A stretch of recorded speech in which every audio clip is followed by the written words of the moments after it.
Olá, meus amigos, minhas amigas. Que Jesus nos abençoe, nos inspire sempre. E hoje nós faremos então alguns comentários acerca do capítulo 37 do Livro da Esperança. Psicografia do Chico, pelo Espírito Emmanuel. Ele vai falar do exercício. Então a gente começa a assistência, mas precisa exercitar. E Emmanuel vai fazer uma coisa muito interessante aqui nessa mensagem, que eu particularmente gosto muito, comentava com o Zé Roberto aqui, que ele vai juntar, ele vai ligar dois versículos do Novo Testamento. Isso demonstra o profundo conhecimento que Emmanuel tem do Novo Testamento, a capacidade que ele tem de linkar uma coisa na outra, de perceber os assuntos. E sempre que ele faz isso, é para nos ajudar a entender mais ainda as falas, sobretudo as falas de Jesus. Então ele faz isso, por exemplo, no livro Irmão, ele faz muito isso no livro Caminho, Verdade e Vida, ligar dois versículos aparentemente desconexos, dois versículos que não são apresentados nem próximos no Novo Testamento. Às vezes ele liga Marcos com Lucas, às vezes ele liga Mateus com João, e aqui, hoje, ele vai ligar Mateus com carta de Tiago, com a carta de Tiago. Aliás, uma carta super, super importante nos dias de hoje, sobretudo nos dias de hoje. Mas vamos lá. Exercício do bem.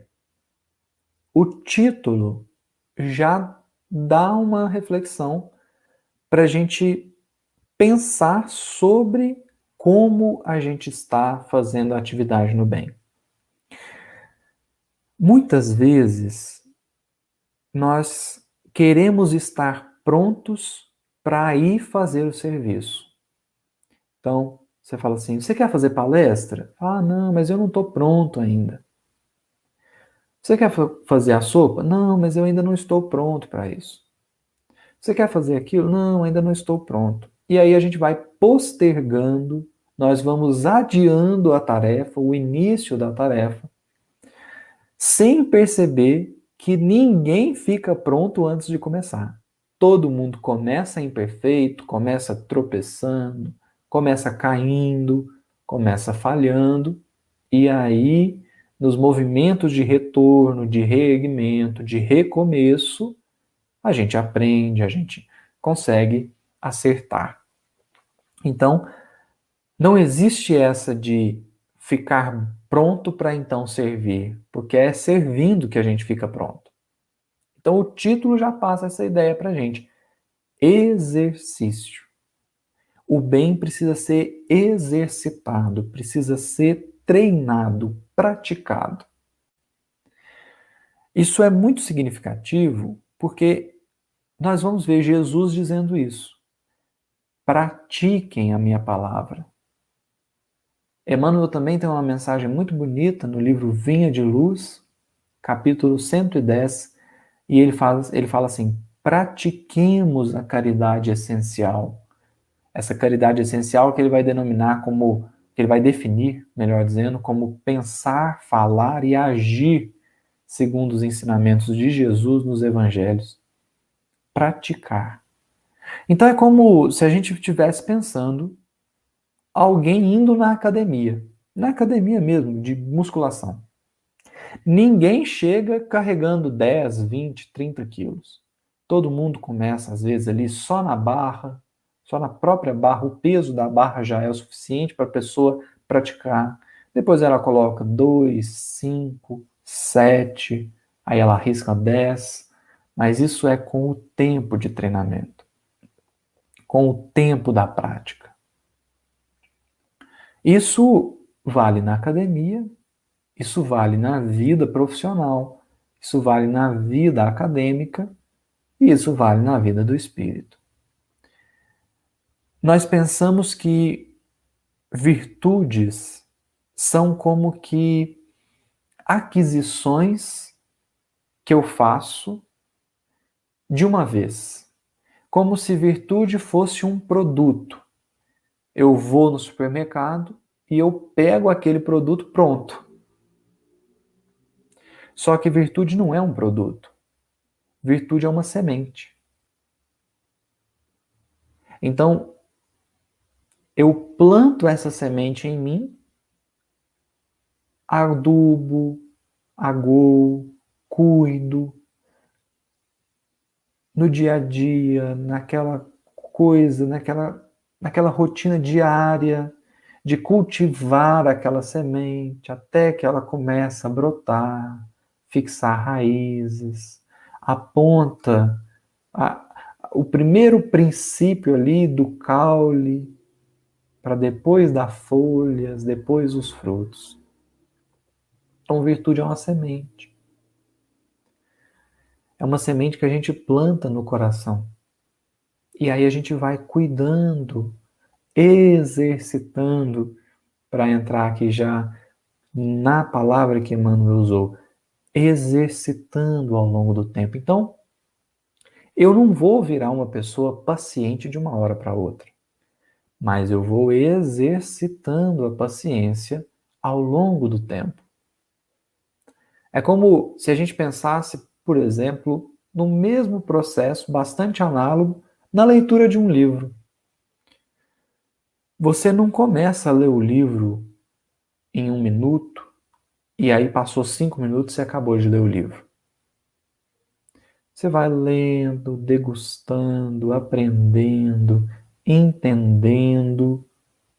Aí você vai avançando no livro e dependendo do tamanho do livro, vai ali 3, 4 dias, uma semana, um mês, 2. Você vai experimentando aquele livro num processo lento, como um processo de burilamento do mármore. Nós vamos, aos pouquinhos, nós vamos caminhando. Então, paciência é assim que você desenvolve. Amor é assim. Serenidade é assim. Ninguém adquire desapego de uma hora para outra. Se eu sou uma pessoa apegada, eu vou precisar trabalhar isso ao longo do tempo. Então eu começo me desapegando de uma caneta, de uma borracha, e aí depois consigo já me desapegar um pouco mais de coisas mais valiosas. Até que eu já tenho uma relação com os bens materiais que é uma relação saudável, em que eu entendo que eu sou o possuidor e não o possuído. Mas é um exercício. É aos pouquinhos, é com dificuldade. Então, exercício do bem é para praticar. Só que, como todo exercício, ele cansa, ele é desgastante. Tem hora que você está com preguiça. Então, voltando no exemplo da academia, quem já fez academia, eu, por exemplo, detesto academia. Você quer me deixar estressado é me levar para uma academia. Mas quem já fez ou quem faz academia sabe que tem dias que você acorda e fala, nossa, hoje eu não queria ir. Nossa, hoje está uma chuvinha tão boa, vou ficar em casa descansando. Porque o exercício, ele tem essa característica de me tirar da zona de conforto. Então o exercício, ele provoca em mim um desgaste, uma canseira, que é natural. Não é? O exercício, ele tem essa pretensão de me exaurir, de me desgastar. Por quê? É o mesmo processo do músculo. Por que o músculo cresce? Porque você fere o músculo no treino e o músculo entra num processo de inflamação, porque ele foi ferido, e aí, com o passar do tempo em que ele se recupera, ele já não volta para o tamanho que ele estava antes, porque ele cresceu. Ele foi ferido, inflamou, mas a hora que ele desinflama já não é do mesmo tamanho de antes. E aí você vai fazendo isso com frequência, vai machucando o músculo e aí ele cresce. Porque o exercício tem isso. O exercício que não desgasta, o exercício que não me exaure as energias, não é um exercício que está provocando ali, talvez, aqui no caso, um exercício físico, né? Não é um exercício que está cumprindo o seu papel. Porque o papel do exercício é me tirar da zona de conforto. Isso é desgastante. Então é natural, por exemplo, eu já gosto mais da corrida. Quem corre sabe também que tem dias que você não quer correr. Tem dias que você está com preguiça. Então, o exercício tem disso, né? Desses momentos, assim, de que o exercício parece ser mais pesado. Então, o Emmanuel vai trazer um pouquinho disso aqui. Esse é um panorama geral para a gente pensar em como a gente está lidando com o exercício no bem. Porque quando eu estou com preguiça de fazer exercício, qual que é a minha atitude?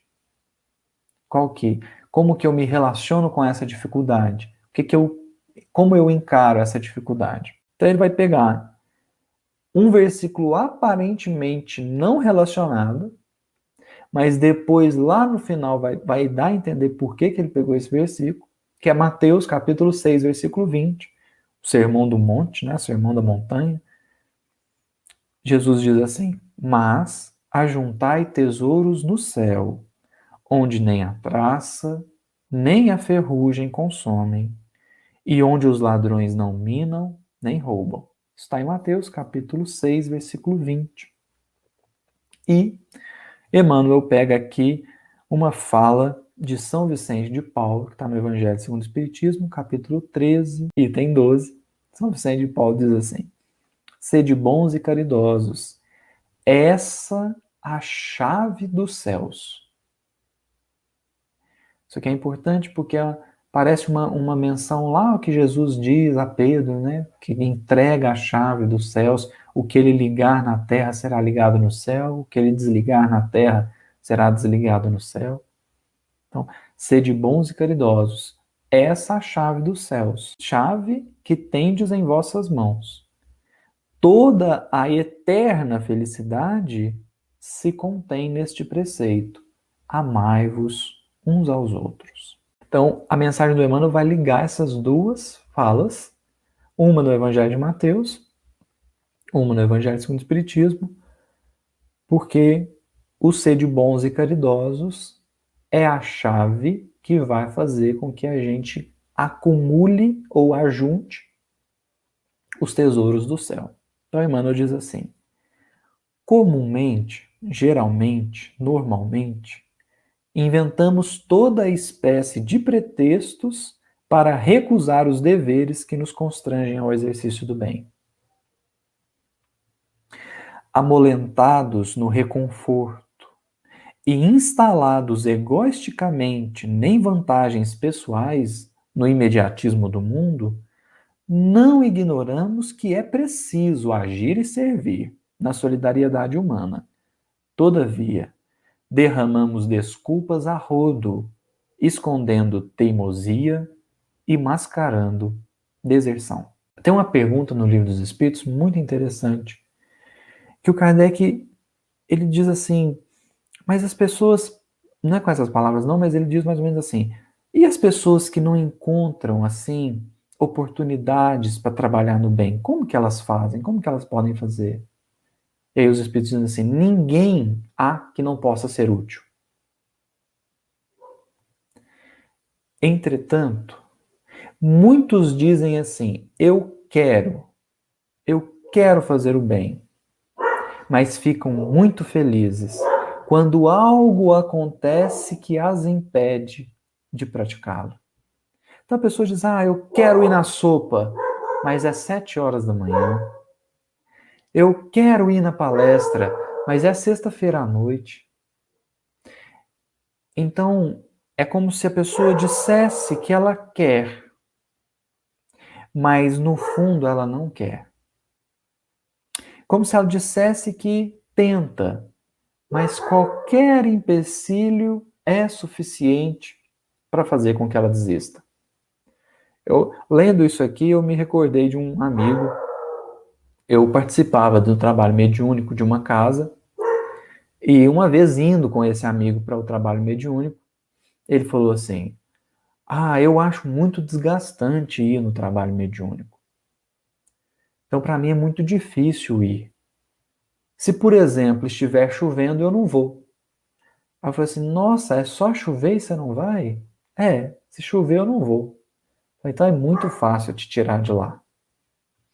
É muito fácil fazer com que você perca a chance do trabalho. É muito fácil que você seja desviado da tarefa.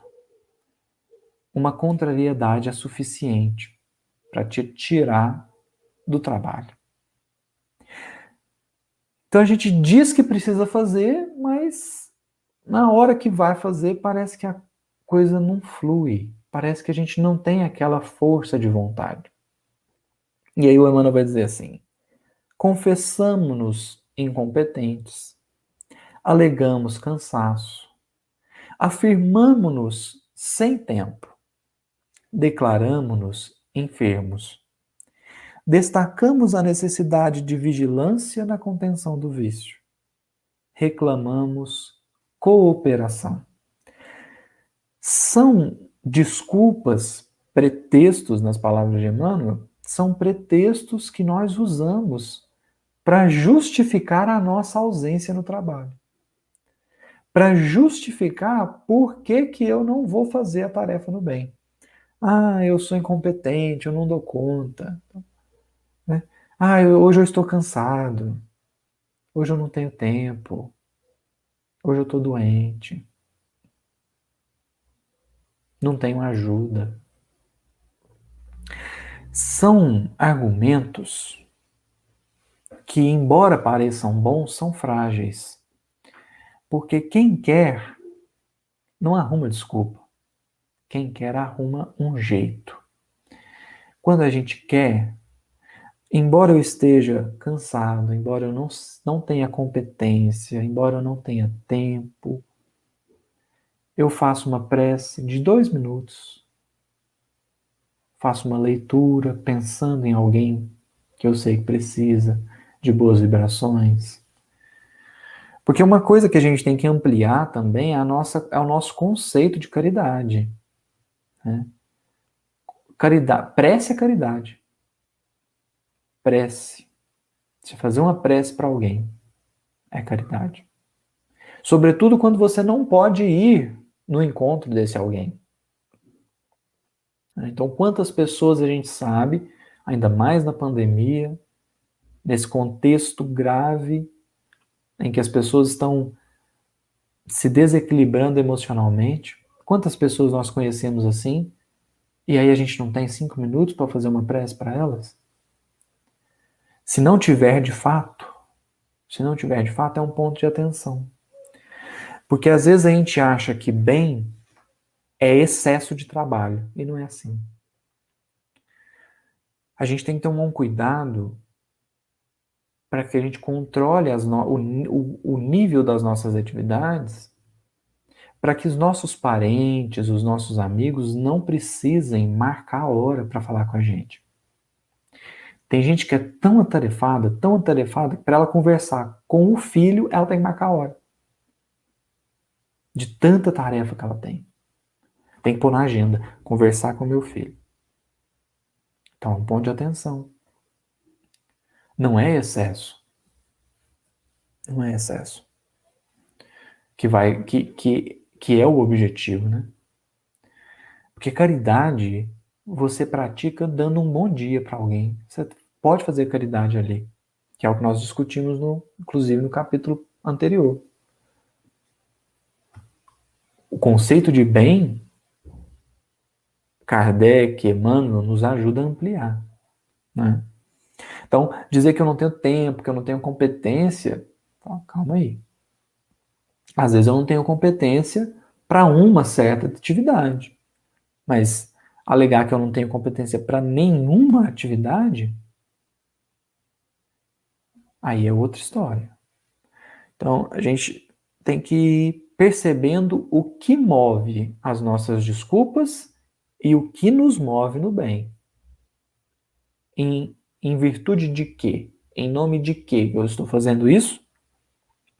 E por que eu estou usando essa ou aquela desculpa? Aí continua Emmanuel, né? Aqui e ali, empregamos expressões cronificadas que nos justifiquem a fuga, como sejam muito difícil, impossível, melhor esperar. Vamos ver. Essas são expressões que a gente usa para adiar o bem. Não, isso é muito difícil de fazer. Isso é impossível de fazer. É melhor a gente esperar para ver o que vai acontecer. Vamos ver como isso desenrola. São falas nossas que adiam a ajuda, que atrapalham o auxílio. O que o Emmanuel está dizendo aqui? A gente tem que ter um cuidado, né? Talvez o intento de fato seja difícil. Então vamos supor que a gente pense assim: vamos construir um centro espírita? É difícil. É bem difícil. Mas será que a gente precisa começar com a casa pronta? Se eu quero fazer um grupo espírita, quero construir um centro espírita, estou falando um centro que é difícil, né? É difícil, é muito difícil. Qual o centro que começou com a sede construída, tudo certo, tudo pronto? Nenhum. Nenhum. Todo centro espírita começou pequenininho. E aí vai aumentando ao longo do tempo. Então a gente tem que entender que para chegar no objetivo, a gente pode ter que trilhar um caminho, e um caminho longo. Chegar no objetivo pode ser muito difícil, mas vai ser impossível se eu quiser chegar lá direto, sem trilhar um caminho, sem trilhar uma rota. Então, construir um centro espírita pode ser muito difícil, mas se eu começar com um trabalho, às vezes um trabalho de sopa, um trabalho de pizza, um trabalho de passe, ali eu crio um grupo que às vezes vai nas casas das pessoas. Tá certo que no momento nós não podemos, mas mais um tempo aí, muito possivelmente, nós vamos poder voltar a fazer esse tipo de atividade. Então, às vezes, ao invés de criar um centro espírita, eu vou criando um grupo que trabalha o que seria feito dentro desse centro espírita. Então, faço uma sopa, faz na casa de uma pessoa hoje, na semana que vem faz na casa de outra pessoa, depois de outra. Faz um trabalho de passe. E assim a coisa vai abrindo, né? Então a gente tem que ter esse cuidado, para a gente já não querer a obra pronta de uma vez. Tudo é construção. Tudo é tijolinho a tijolinho. O melhor esperar, que o Emmanuel trouxe aqui. Espera. Tem um livro do Emmanuel que chama assim, Espera Servindo. Olha que coisa. Por que o título é interessante? Porque o nosso conceito de espera é assim, eu vou cruzar os braços e vou esperar. Vou arrumar uma cadeira para eu sentar e eu vou esperar. Só que eu posso esperar agindo. Esperar não significa ficar parado. Não significa ficar parado. Então talvez você pense assim, vou esperar o fulano me mandar um e-mail. E você vai ficar parado enquanto o fulano não manda? Não, você vai adiantando outras coisas. Você vai terminando um relatório aqui, fazendo uma planilha ali. Às vezes você vai arrumar o jantar, o almoço, enquanto a coisa não acontece, não é assim? Enquanto o que eu preciso não acontece, eu vou fazendo outras atividades. Por quê? Eu preciso do e-mail do fulano para dar sequência numa certa atividade. Aquela atividade está parada. Mas enquanto eu não consigo andar com aquela atividade, eu posso andar com outras que vão favorecer quando o e-mail que eu preciso chegar. Vão favorecer a execução dessa atividade. Então, espera servindo. Porque às vezes a gente espera de braços cruzados. Ah, tem um companheiro muito mal. Vamos esperar o que vai acontecer? Fala, começa a fazer prece para ele hoje. Começa hoje.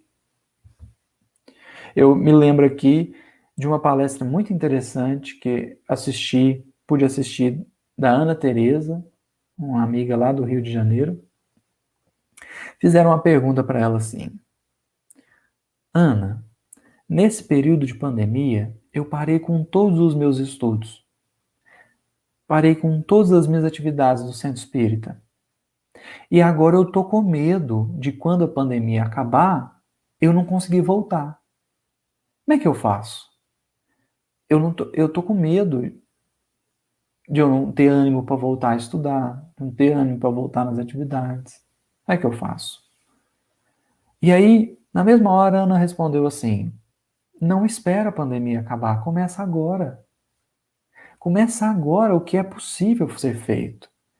Então, o meu grupo de estudos parou. Meu grupo de estudos não está fazendo a reunião online. Como é que eu vou fazer? Começa a estudar agora, sozinho. Faz 2 minutos, 5 minutos. Faz 5 minutos de estudo 3 vezes por dia, deu 15. Se a gente pensar que todas as obras de Kardec, Revista Espírita, as obras básicas, o que é o Espiritismo, Viagem Espírita de 1862, todos esses livros estão disponíveis em PDF na internet. Os livros do Chico, assim, a maioria está disponível em PDF na internet. Começa agora. Começa agora. Então, não é melhor esperar, é melhor esperar em determinada circunstância. Só que a gente pode esperar servindo, pode esperar orando, pode esperar vibrando, vibrando boas energias, vibrando amor por aquele que agora não está bem ou que não pode nos atender. Então a gente usa essas expressões e prossegue Emmanuel.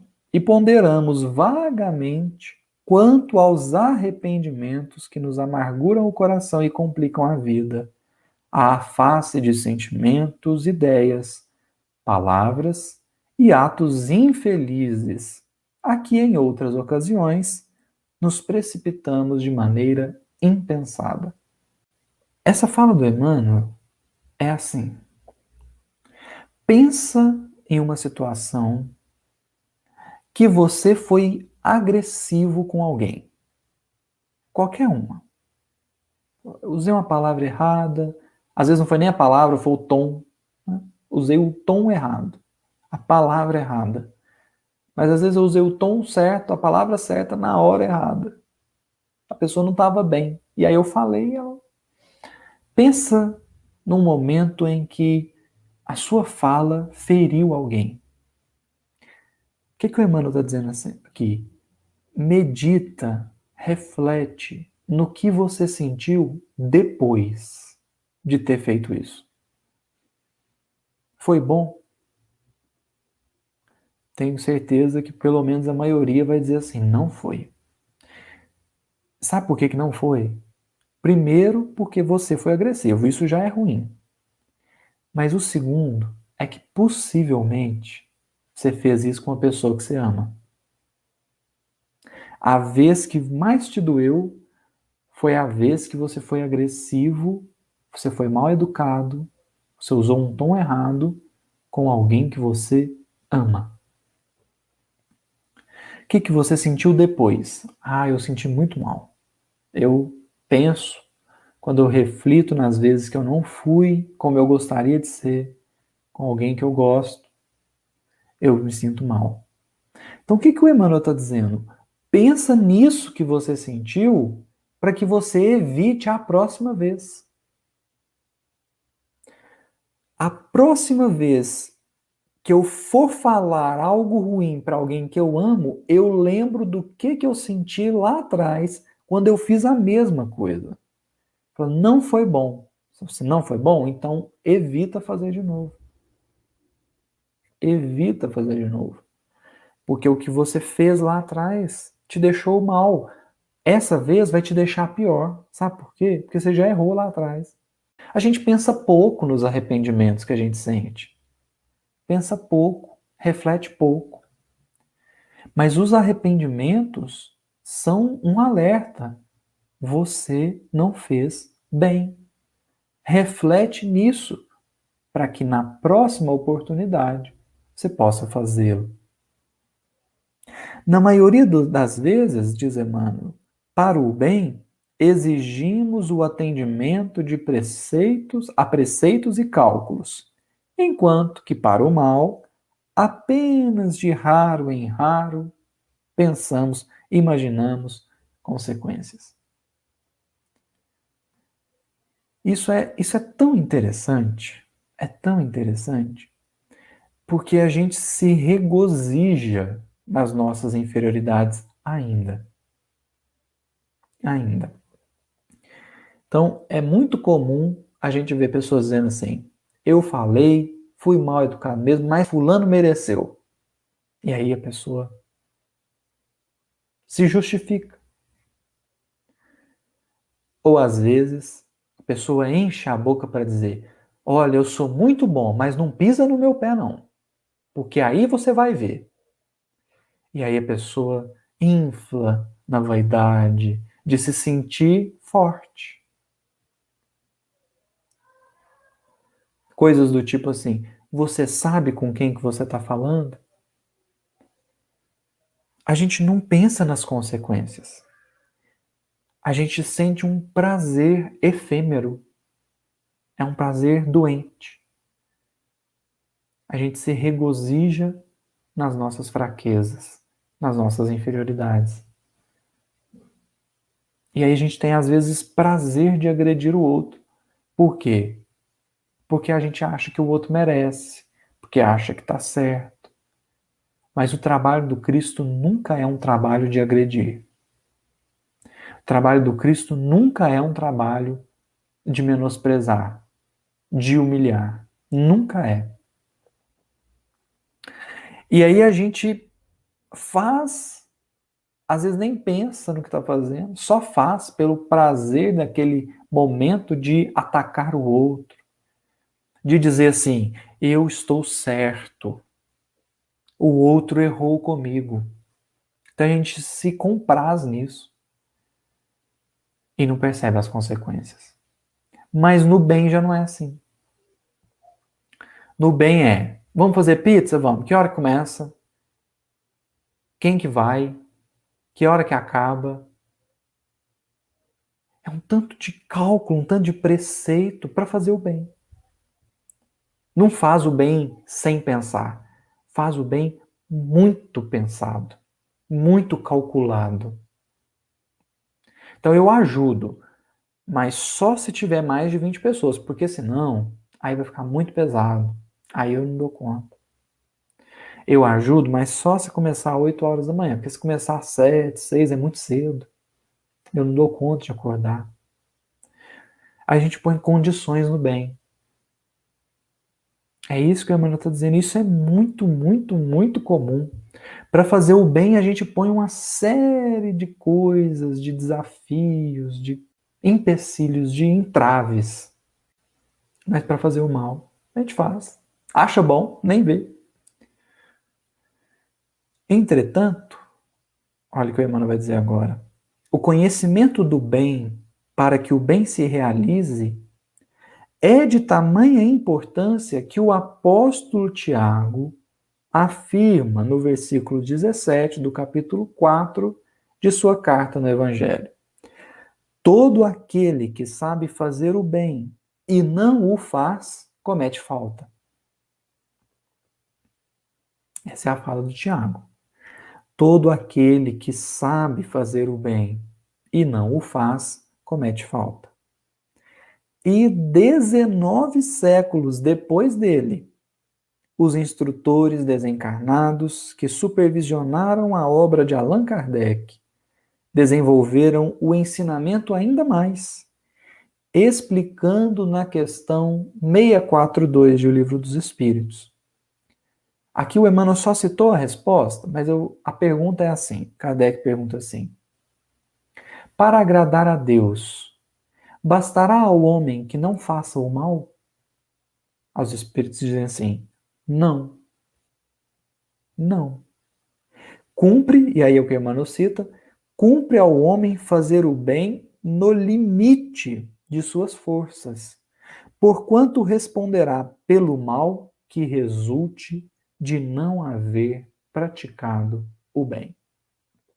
O Espiritismo, dessa forma, diz Emmanuel, definindo-se não apenas como sendo a religião da verdade e do amor, mas também da justiça e da responsabilidade, vem esclarecer-nos que responderemos não só pelo mal que houvermos feito, mas igualmente pelo mal que decorra do nosso comodismo em não praticando o bem que nos cabe fazer. Isso é uma pérola de Emmanuel. Porque ele está dizendo, ele está dando a receita. Qual foi o versículo que ele selecionou lá atrás?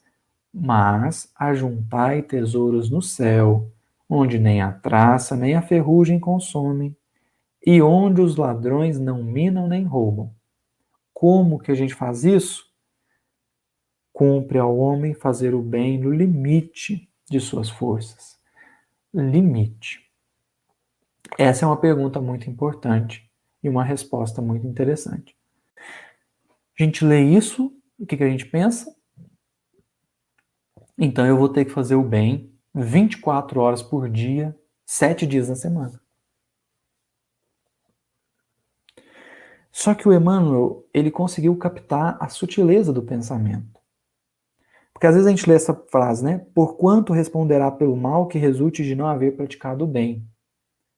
Por não haver praticado o bem no limite das suas forças. Eu não posso ser responsável por um mal que aconteceu lá na Índia, né?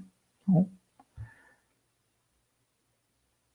e eu não posso ser responsável por um mal que aconteceu porque eu não fiz o bem porque eu já estava no limite das minhas forças.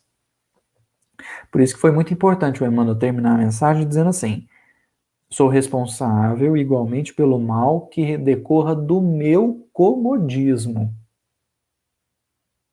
Né? Então a gente tem que ter isso em mente. Senão a gente vai pensar que tem que fazer o bem 24 horas por dia, 7 dias na semana, para que não ocorra nenhum mal de um bem que eu não pratiquei. Calma. Há um limite para a nossa ação. Qual que é o limite? As forças. Isso Kardec vai confirmar lá na questão 683, quando ele pergunta assim: qual o limite do trabalho? Trabalho definido como qualquer ocupação útil. Qual o limite do trabalho? Aí os espíritos respondem assim: o das forças. Nesse sentido, eles completam. Nesse sentido, Deus deixa o homem inteiramente livre. Por quê? Qual é o limite da sua força? O limite da sua força é um, da minha é outro, da do Zé Roberto é outro, da Leninha é outro, da Thelma é outro, da Maria Helena é outro, da Mileide é outro, da Marina é outro. Cada um tem um limite. Porque Deus não exige de nós mais do que nós podemos dar. Isso é fantástico, fantástico. Só que tem mais uma coisa aqui. Com base em que eu meço o meu limite? Isso é que é importante. Porque assim, por exemplo, o limite das minhas forças de um dia é um, de uma semana é outro. Quer ver como é diferente? Se eu te falar assim, me ajuda a carregar por 1 hora, uma quantidade X de malas? Se isso for um dia, na vida, você fala assim, é só uma vez, né? Eu ajudo. Aí você te fala assim, todos os dias, às 3 horas da tarde, você me ajuda? Por uma semana? Assim, já começou a ficar mais pesado, né? Já começou a ficar mais complicado. Por um mês. Por um ano. 5 anos. Todos os dias. 3 horas da tarde, durante 1 hora, você vai me ajudar a carregar a mala.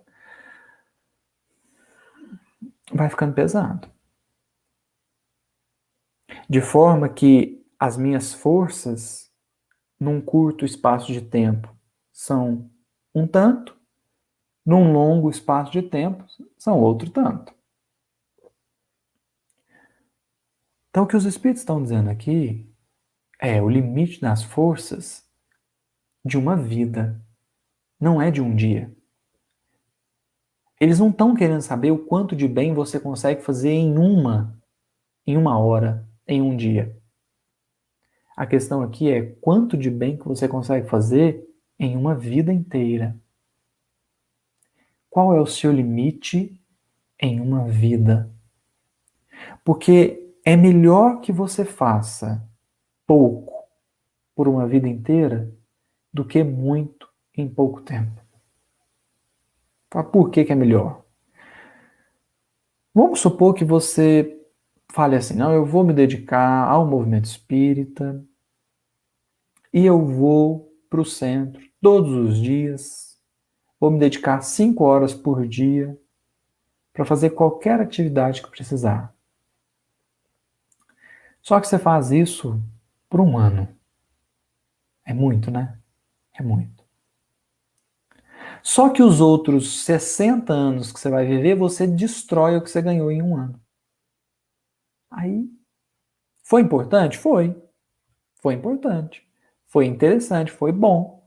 Naquele um ano. E os outros 60, 70, 80, 90 anos que eu vivi depois desse um ano que eu trabalhei, o que eu fiz?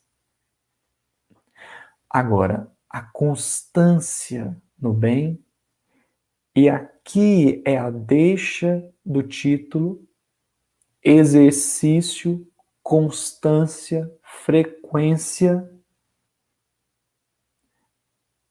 Aí a gente constrói algo bacana dentro de nós. Então talvez você possa dizer assim, olha, o limite das minhas forças é uma vez por semana. Só que essa vez por semana vai ser assim, religiosamente eu vou cumprir o meu dever. E eu vou fazer isso a vida inteira. Talvez você possa dizer assim, não, mas o meu limite, para eu fazer a vida inteira, eu vou fazer uma vez a cada 15 dias. Tudo bem. Às vezes você começa com uma vez a cada 15 dias, e aí com o tempo você percebe que você pode pôr mais atividades. É melhor fazer assim do que você falar assim, eu vou fazer todos os dias da semana. Aí você aguenta 5 semanas, depois você não quer saber mais de centro espírita. Adiantou? Exercício, prática, treino. Tom Denis vai dizer no livro O Depois da Morte, no capítulo O Dever. Encerrando o capítulo, ele diz assim, a prática do bem facilita a sua execução. A constância facilita. É como se a gente pensasse numa engrenagem que ela começa a girar com muita dificuldade, quase parando, mas com o passar do tempo ela embala num movimento e aquilo facilita com que ela permaneça no movimento. É a inércia. Às vezes a gente pensa em inércia só como alguém que está parado, né? Parado, permanece parado. Mas inércia é a continuidade de um estado. Você está em um estado e você permanece naquele estado. Pode ser parado, pode ser em movimento. Então, um corpo que está em movimento, ele tende a permanecer em movimento, a menos que uma força atue sobre ele. Mas então começar o movimento é difícil, permanecer no movimento é mais fácil. Então exercício, é prática, no limite das minhas forças, e eu vou me estudando, eu vou me conhecendo para saber qual é o meu limite. O Emmanuel deu a receita para a gente verdadeiramente ajuntar esses tesouros no céu. Por isso que o versículo que ele escolheu foi o versículo 6, o versículo 20, capítulo 6 de Mateus. E aí ele ligou com o capítulo 4, versículo 17 de Tiago. Então, como é que eu vou juntar o tesouro? Todo aquele que sabe fazer o bem e não faz, comete falta. Então, faça. Quanto de bem que você já sabe que você tem que fazer? E aí a nossa relação com o bem não é uma relação de obrigação. Eu não faço porque eu sou obrigado a fazer. Não. Eu vou olhar para o bem que eu tenho que fazer, vou olhar para a atividade que eu tenho que desenvolver e vou buscar formas de eu encarar essa atividade de uma maneira legal. Então, me propus a fazer palestras. Mas com que sentimento eu estou vindo fazer? Então, eu vou buscar mecanismos para que a tarefa que eu vou desenvolver eu aproveite internamente, para que aquela atividade me faça crescer de fato. Certo? Isso é relevante, porque senão a gente fica aquela coisa automática, maquinal, para fazer o bem porque o Kardec mandou fazer. E aí a gente vai usando os nossos conhecimentos, vai usando o que a gente já sabe para a gente conseguir fazer bem feito. É aquele bem que dá gosto de fazer. Eu não faço por obrigação. Eu faço porque eu entendi o propósito. Eu entendi a minha melhora. Eu entendi como eu afeto o outro. E isso é bom. O resultado disso é bom. Aí a gente consegue ir fazendo, mas sempre respeitando as nossas forças. Eu não preciso me sobrecarregar porque tem alguém que já faz mais do que eu, nem me acomodar porque alguém faz menos. É o meu tempo, é a minha capacidade, é a minha condição. Então é o meu jeito, é o meu limite. Mas sempre buscando fugir do comodismo. Se todas as situações são adversas, a gente tem a prece. Sempre a prece. A gente tem livros. A gente tem. Às vezes fala, mas eu não sei ler. Tem audiobook. Tem palestra. Tem estudo online. Então a gente tem mecanismos. Mas se a nossa vontade de criar barreiras é maior do que a nossa vontade de fazer, a gente precisa começar a praticar. Começar a vencer essas barreiras, sobrepô-las. E aí a gente engata no movimento e consegue prosseguir. Emmanuel tem uma mensagem, ele encerra a mensagem dizendo assim: se sabemos e não fazemos o que o bem nos ensina, melhor fora não saber, para não sermos tributados com taxas de maior sofrimento nas grades da culpa. Não é para atemorizar ninguém, mas é para que a gente desperte para a necessidade de utilizar aquilo que a gente já sabe, dentro do nosso limite, dentro das nossas capacidades, mas constantemente tentando, constantemente buscando, constantemente fazendo. Muita paz a todos, que Jesus nos abençoe e inspire sempre.